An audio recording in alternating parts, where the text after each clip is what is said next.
Está no ar o programa TV Uniceub. Hoje vamos falar de feminismo em cinema, publicidade e música. Que tal participar do concurso Marca Brasília e investir no turismo da capital? Em pauta, cinema e o mundo feminino, num bate-papo sobre o novo filme da diretora Sofia Coppola, O Estranho que Nós Amamos. E para encerrar, o som da banda Dona Cislene. Te ver me faz tão bem, lembra não vi você. O programa TV Uniceub está começando agora.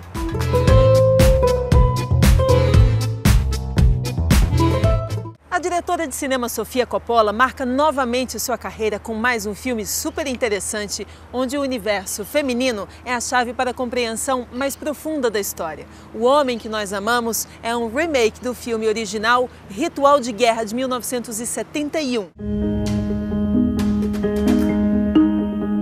Ilka Teodoro é advogada da área de direitos humanos, diretora da ONG Artemis, com sede em São Paulo, é uma ONG feminista e ela adora cinema, não é isso, Ilka? Isso. Hoje nós vamos falar do novo filme de Sofia Coppola, que está fazendo o maior sucesso. Ela, inclusive, acabou de ganhar a Palma de Ouro de Cannes como melhor diretora do festival desse ano. E isso é algo muito emblemático, porque nesses anos todos, se não me engano, em 70 edições, né, ela se torna a segunda mulher a ganhar esse Oscar europeu, digamos assim, do cinema como diretora. O que você acha disso, Ilka? Então, muito simbólico a Sofia ter ganhado esse prêmio, a Palma de Ouro de Cannes, porque demonstra duas situações. A primeira, pelo fato dela ser a segunda mulher a ganhar esse prêmio na história de 70 anos desse prêmio, mostra que o cinema ainda é um meio muito machista e muito masculino, né? Ou seja, pouco protagonismo de mulher. E segundo, mostra ou sinaliza alguma espécie de mudança. Ilka, em tempos de nova onda feminista, esse filme se torna fundamental? Acho que tudo que traz um maior poder e um maior protagonismo de mulher se torna fundamental, né? A versão original do filme se passa nos anos 70, que é um outro contexto social, e acho que o remake vem justamente dar um novo olhar, né, para uma mesma história, um novo olhar, um olhar feminino para uma nova história que tem tudo a ver com um novo momento social, um novo momento político que estamos vivendo, e acho que sim, tem tudo a ver com a terceira onda do feminismo e as mulheres tomando conta, e a primavera feminista e as mulheres mostrando que a revolução vai ser feminista sim.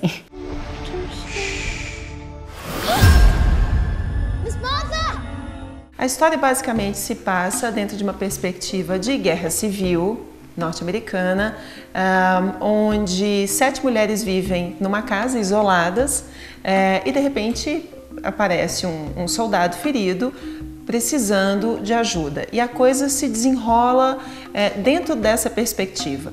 O que existe de interessante no filme é o seguinte, que nos parece que as mulheres ficam durante toda a história à mercê, à espera de uma resolução que viria do masculino, que vem da perspectiva do masculino, que é o fim da guerra.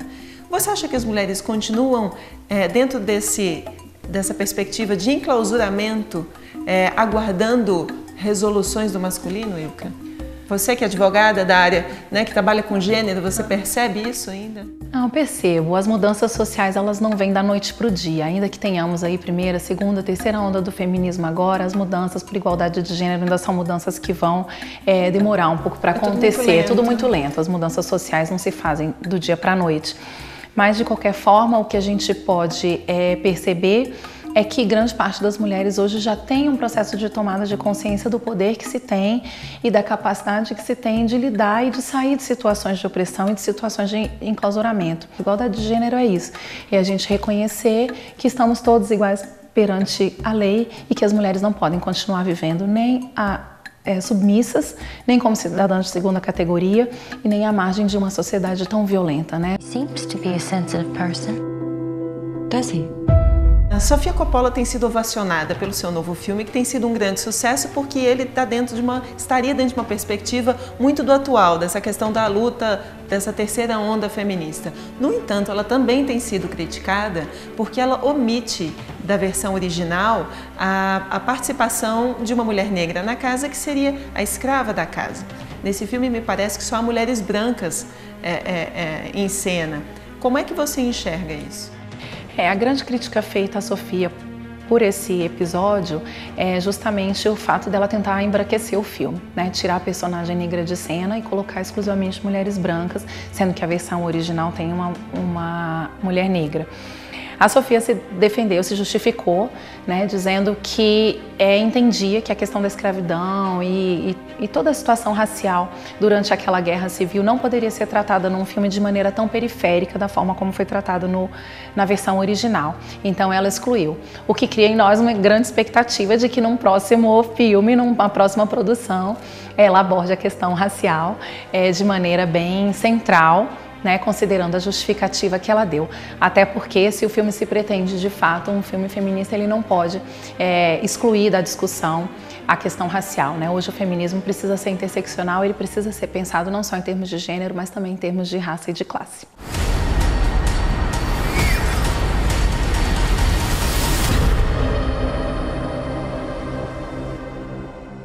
Com vocês agora o quadro Agência em Ação, uma produção dos alunos de jornalismo da Agência de Notícias do Uniceup.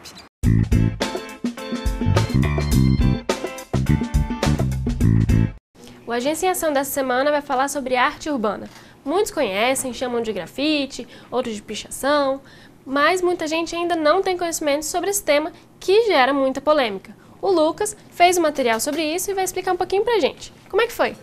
Foi muito legal fazer o documentário, a gente fez um documentário com a grafiteira aqui de Brasília, Michele Cunha, e foi muito boa essa parte de poder editar, de poder selecionar as imagens, de poder produzir mesmo um filme, foi muito legal.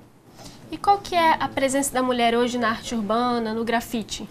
Bom, o que a gente pôde constatar, assim, fazendo o filme, é que o movimento está se fortalecendo, né? E que a gente consegue ver isso na cidade, né? As meninas aí na cidade fazendo grafite, então é um movimento que está crescendo e se fortalecendo, sim. Que bacana. Vamos dar uma olhada nesse material?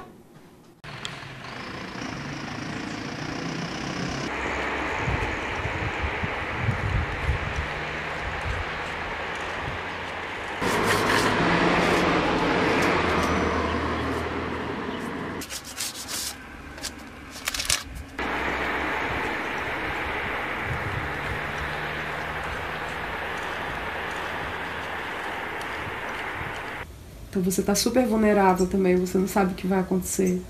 Se vai vir alguém te assaltar. A pessoa me chamar pra vir almoçar dentro da casa dela, só porque eu tô pintando na rua. Cerveja, tudo, assim, tipo, as pessoas virem assistir, botar seu banquinho, ficar conversando. O meu caderno de desenho, eu tenho que arrancar a folha e dar desenho pra moleque, assim. Então é um outro acolhimento. O que é que eu tô fazendo pra esse espaço se tornar menos violento? Então parece que na cabeça dela, o fato de ter uma coisa colorida, uma coisa alegre, e trazer essa leveza para o espaço, fazer com que ele se tornasse menos violento. O que a gente viu hoje, muita gente buzinando assim, parece apoiando, né? Pô, legal. Mas às vezes você... é o contrário, assim. É uma reação muito... não tem como você prever.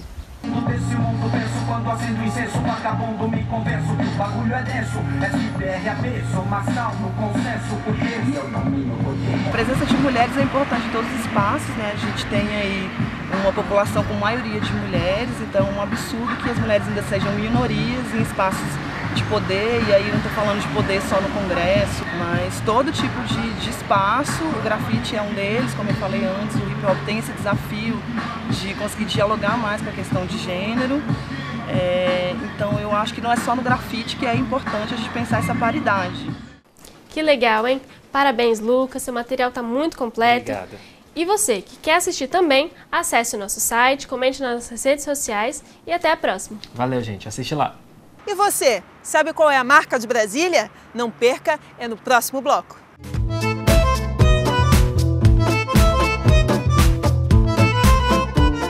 Um concurso está movimentando a cidade, é o Marca Brasília, uma iniciativa que pretende estimular o turismo na capital, que tem todo o potencial para esse tipo de atividade e que pode gerar ótimos frutos. A publicitária Cláudia Maldonado conta mais pra gente no Estúdio Uniceup.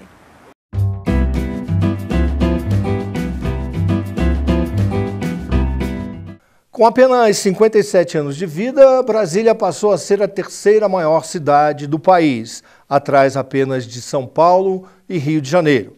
Apesar de sua condição de patrimônio cultural da humanidade e da beleza e importância de seu acervo arquitetônico, a cidade ainda atrai um número muito reduzido de turistas, muito abaixo do seu potencial.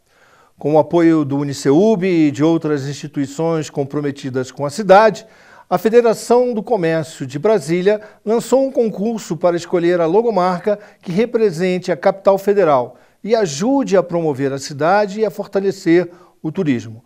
Para falarmos dessa iniciativa, convidamos a publicitária Cláudia Maldonado, presidente da Associação dos Dirigentes de Vendas e Marketing do DF e que representa também o segmento de marketing de destinos turísticos. Cláudia, muito obrigado por sua presença, é um prazer tê-la aqui conosco. Maior ainda o nosso poder falar de um tema tão importante para todo mundo. Então, Cláudia, me diz uma coisa, por que criar a marca Brasília? Bom, a gente está falando de turismo inicialmente, que é aonde vai essa imagem de Brasília. Quando a gente fala disso, são 4 verbos muito importantes. A gente está falando, primeiro, de quem vai para fora de casa, ou seja, hospedagem fora de casa, e a quantidade que a hotelaria não gera de emprego no local de destino. Depois a gente tem alimentação fora de casa, com bares e restaurantes, o comércio em si e tudo que é combustível, que é o deslocamento, desde o avião ou rodoviário ou o que for. Então, o turismo ele é uma economia transversal. Na verdade, é o que distribui renda, é o que gera empregos. E Brasília patina, mas olha como patina, é uma dó. A única coisa que o brasileiro tem em comum, e aí não importa se você é mineiro, se você é carioca, é que Brasília é a capital. E como também nós sabemos que o brasileiro não tem muito hábito de leitura, né? Então ele compra muito imagem, ele compra muito manchete. Isso. E a manchete, infelizmente, não é no Congresso, não é o partido tal que tem ideologia tal, é Brasília. Porque fica mais fácil e você não precisa ir para o 2º capítulo. Põe a culpa na cidade. E aí leva, enfim, tudo junto e misturado. Está na hora de dar um break nisso, de quando as pessoas falarem, olha, vocês são de Brasília, saiam de lá. Não, você está mal informada. E aí acaba ficando uma marca negativa, né? Exatamente. E aí como é que vai ser escolhida essa marca Brasília? Bom, a gente fez uma pesquisa mundial. Nós fomos para Amsterdã, enfim, estudar todos os destinos que estavam com problemas parecidos com Brasília e como que eles conseguiram resolver isso. Pegamos um pouquinho de cada, mas Brasília ela é atípica, uma cidade que é, enfim, um museu arquitetônico a céu aberto e que nasceu de um concurso. Né? Então, por que a gente não consegue também de um concurso dar a nossa identidade? Aí nós pensamos como fazer. Tem que ser de uma forma democrática, porque é o início de uma campanha de valorização. O que a gente quer é criar um movimento que todo mundo dê a mão, que tenha um sentimento de pertencimento. Mobilize as pessoas. Que mobilize exatamente isso. Então o concurso aconteceu, a primeira etapa, até o dia 18 de agosto. Quantas propostas de logomarca você recebeu? Olha, foram mais de 900 inscrições e mais de 500 propostas, marcas que participaram. Esse é um volume que mostra que nós estamos num solo fértil para isso acontecer. Porque, por exemplo, a gente via desde algumas charges, algumas coisas infantis que você percebia que eram crianças, mas isso começou a gerar assim, poxa, que bacana, como é que é a minha cidade. Então, o primeiro momento, ele foi bem democrático, cada cidadão, cada CPF poderia participar com uma logomarca de acordo com todo o rito feito. Sendo isso, nós selecionamos, fizemos um corte com uma banca de especialistas de Brasília, que aconteceu ontem, né? E aí essas 10 pessoas fizeram um corte para 10 marcas. Quer dizer, você caiu de 600... 500 e tantos para 10. Já é um trabalho absurdo. Foi um trabalho árduo e, só um parênteses, isso é um trabalho voluntário. Como a pior imagem de Brasília, que é associada à corrupção, e corrupção é dinheiro, então esse é um projeto que a Federação do Comércio, quando encampou, e tinha que ser ela porque representa todos os segmentos que eu já falei no início, nós combinamos, olha, ninguém pede dinheiro, não existe verba de uma entidade para outra, e é tudo feito com dinheiro privado. E as empresas que participam, elas se abstêm de ter a sua marca, porque o mais importante é que a cidade veja, esse movimento é meu. E aí, falando dessa linha de 10 agora, as universidades vão se reunir e escolherão 3. E essas 3 vão para a votação popular. Voltando ao turismo, né, como fonte de geração de empregos e de renda, a gente sabe que o Brasil, nesse aspecto, a gente está mal das pernas, né? Tem uma pesquisa do Bureau Internacional que cuida de turismo, a Organização Mundial do Turismo, que diz que o turismo está crescendo mais do que a economia global nos últimos 5 anos. Só que no Brasil nós temos o mesmo número de turistas há quase 20 anos, turistas estrangeiros, né? E isso é um absurdo. A gente recebe menos turistas no Brasil, estrangeiros, do que a Torre Eiffel, em Paris. O que a gente faz para transformar aqui em Brasília? Fazer com que as pessoas passem a ganhar dinheiro, que tenham renda, que tenham emprego, que tenham uma vida melhor. Mundialmente, o turismo ele é 10% da força mundial de emprego. E ele é inesgotável. Não se sabe qual é o ponto dele. Então, é o que a maioria dos países investem, né? Brasil é um outro patamar, e a gente falando agora no nosso quintal, não é prioridade de governo. O turista, quando vem a Brasília, ele não tem um monumento para onde ir com dignidade. Por anos e anos, Paris foi o sonho, o imaginário de todo mundo. Era a cidade mais visitada do mundo. Eu vou a Paris, né? Cidade luz e tal. E aí, com os atentados, esse vetor mudou. Hoje é Hong Kong, e Hong Kong é fantástico, e é uma cidade altamente segura. Quer dizer, a gente está num momento no Brasil que outros destinos estão com problemas sérios e que a gente poderia canalizar, capitanear para isso. Mas, infelizmente, enquanto a cidade não for boa para o brasiliense, e a gente está exatamente falando da marca Brasília, essa campanha de valorização para empoderar o brasiliense, para a gente ter orgulho, e independente de onde a gente veio, Brasília é a nossa capital, que a gente possa realmente, sabe, fazer esse ponto de virada, digamos. Ok. Cláudia, eu queria agradecer muito a sua presença, foi um prazer enorme tê-la conosco, e vamos torcer, vamos achar uma marca para Brasília, vamos dar uma cara para essa cidade. A gente junta é mais forte, né? Ótimo. Então tá bom. Termina aqui o Estúdio Uniceub dessa semana. Entre na nossa página, nos envie uma mensagem dizendo que assunto ou pessoa você gostaria de ver aqui nos próximos programas. Até domingo que vem, às 10 da manhã, na Band. Até lá! E no próximo bloco tem o som da banda Dona Cislene. Mas afinal, quem foi Dona Cislene? Não perca, a gente volta já.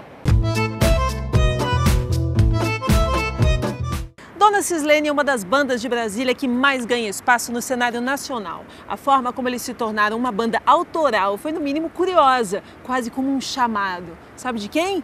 Da Dona Cislene. Quem conta pra gente essa história é o aluno de jornalismo Bruno Santa Rita. Dá só uma olhada.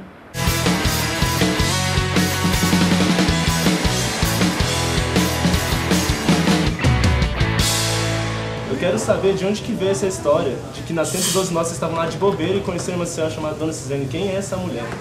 Cara, eu acho que é uma parada que era pra acontecer mesmo, assim, sabe? Uma questão de karma. A gente estudava junto no mesmo colégio e não tinha nada pra fazer de tarde. Falava, velho, vamos mandar um som. E um dia depois de um ensaio, assim, tocando Charlie Brown, Red Hot, Offspring e uns negócios assim, a gente subiu pra um café que tem lá, que eu acho que ainda rola, inclusive. E tinha uma velhinha sentada perguntando, vocês que estavam ensaiando aí agora e tal. A gente falou, ela, nossa, eu adoro a banda de vocês. E a Dona Cislene falou, velho, gostei muito, mas tentem fazer músicas de vocês. A gente falou, não, mas a gente não sabe, a gente só sabe tocar cover. Ela, não, vocês sabem, façam uma música de vocês. A gente não sabe. Ela, vamos fazer o seguinte, faz uma música pra mim. E aí a gente chegou na casa do Pedro, acho que uns 3 dias depois, falou, vamos fazer aquela música? A gente, nossa, não vai dar certo, cara. Aí sentamos assim, em uma lapada a gente fez a música inteira. Um violão, plugou o baixo, né? Nem tinha bateria, eu acho que é violão embaixo, assim. Aí escrevendo, ela brifou tudo e é isso. Foi a nossa primeira música, que chama Dona Cislene. E depois disso a gente só faz o autoral, graças a Deus.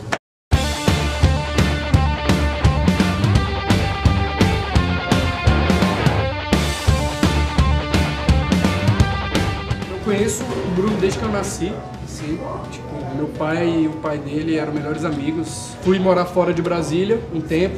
Quando eu voltei, eu falei, caralho, eu quero estudar na escola do Bruno, velho. Por favor, pai, é meu amigo, o único amigo que eu tenho. Aí na escola eu conheci o Pedro, que já era amigão do Bruno. E aí a gente começou a criar a banda. Aí depois a gente conheceu o Paulo na cena, a gente acabou ficando sem baterista e o Paulo sem banda. A primeira vez a gente ficou meio assim, eu fiquei meio assim, porque eu conheci o Paulo, ele era tipo meio emo, com uma gravatinha. Ficava na língua roxa, né? Língua roxa, é. Falei, pô, é logo, Paulo. Aí, mas o primeiro ensaio foi Amor à Primeira Vista. Vocês acham de ter uma irreverência sendo da capital do país, o centro político da cidade e tudo mais? Olha, eu acho que a gente sempre tentou fugir desse tema de política, até porque essa questão de Brasília, você ser de Brasília acaba sendo um pouco clichê, né? Porque você vive nesse meio o tempo inteiro.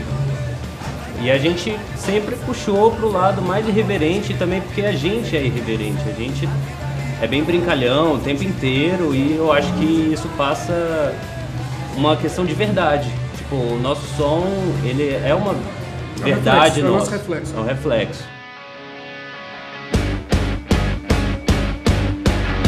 Eu vou me tatuar pra sentir a dor. Vocês lançaram Tatuar, né? Que veio com uma vibe de eternizar na pele de vocês o símbolo do Meninos e Leões, né? De onde que veio? Retoquei hoje. De onde que veio isso? Cara, a gente já inventou 1 milhão de versões sobre isso, mas a grande realidade, jogando real, é que, porra, a gente já ia mandar a logo. Já era sério. Quando a gente fez a reunião com o Henrique, lá o designer, que a gente sentou na mesa e falou, cara, tô pensando na capa ser isso. Aí ele mostrou e tipo, aí tipo, vamos tatuar, Zé. Te ver me faz tão bem, lembra não vivo sem. E você falou do clipe de Ilha, né? Que é o clipe que vocês gravaram com o Digão do Raimundos e o Di, né? Capital. Como é que foi pra vocês gravar com esses caras, os nomes aí do rock? Putz, velho, foi muito foda, assim. Até hoje, vendo o clipe, a gente fica meio assim, porque hoje eles são amigos, não são... Eles são nossa referência, são nossos ídolos, mas eles são nossos amigos. Então a gente fica meio assim, tipo, caramba, a gente troca ideia com eles no WhatsApp. Se você entendesse, eu poderia explicar o papai que não seria em vão. É um brinde aos Loucos e Meninos e Leões, né? 2 álbuns grandes, né? Várias músicas, CDs mesmo completos. E assim, como é que foi produzir eles? Um é bem diferente do outro, como é que foi o amadurecimento de um CD pro outro? Acho que foi bem natural, na verdade, né? A gente nunca fez algo muito planejado, estratégias enormes, tipo... A gente começou a tocar uma música, aí compôs, aí fez outra, pô, já dá pra gravar um CD, gravamos um CD. Aí, inclusive as músicas do segundo disco, elas começaram a ser compostas um pouco depois que a gente lançou o primeiro, sacou? Tem música de 2015, a gente foi lançar o disco em 2017, sacou? O legal é que tem um take do videoclipe de Ilha, que o Paulo faz um riff de bateria da música 2 desse disco atual. O riff é em produção. É, velho, tipo, a música já tava pronta, tá ligado? Então a gente segurou essa música pra lançar ela esse ano.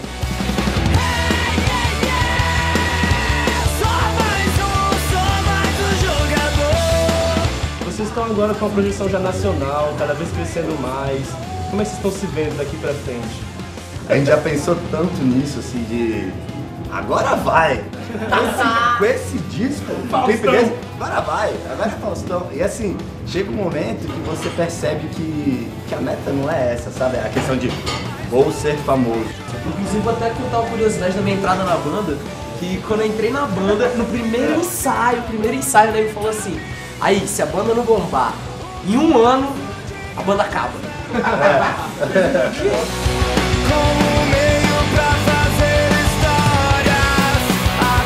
E quais são os próximos projetos de vocês que vocês têm daqui pra frente? Essa banda é muito louca, assim. Não, é sério. Um brinde, inclusive. A gente tem que divulgar realmente o disco, cara, fazer bastante show pra fazer rodar mesmo, pra galera conhecer o novo trabalho.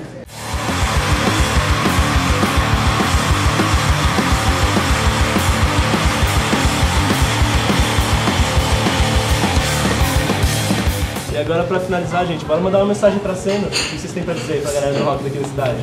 Porra, galera, a gente tá muito feliz com muitas bandas que estão surgindo, sacou? A gente, porra, acompanha pra caralho.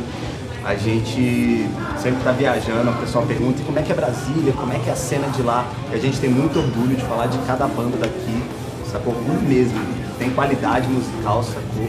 tem um espírito e tem aquele espírito que hoje em dia toda banda precisa de fazer a parada acontecer, como o próprio empresário, como o Guigui falou. Hoje em dia você é o seu próprio empresário, o seu próprio assessor, e é importante as bandas entenderem isso, sacou? Que a parte de só tocar não existe mais. Essa é a tua matéria-prima e tu tem que correr atrás dos seus sonhos e dos seus interesses, véio. Então vai pra cima e pra frente, meu irmão. Oh yeah! Rock and roll. Rock and roll!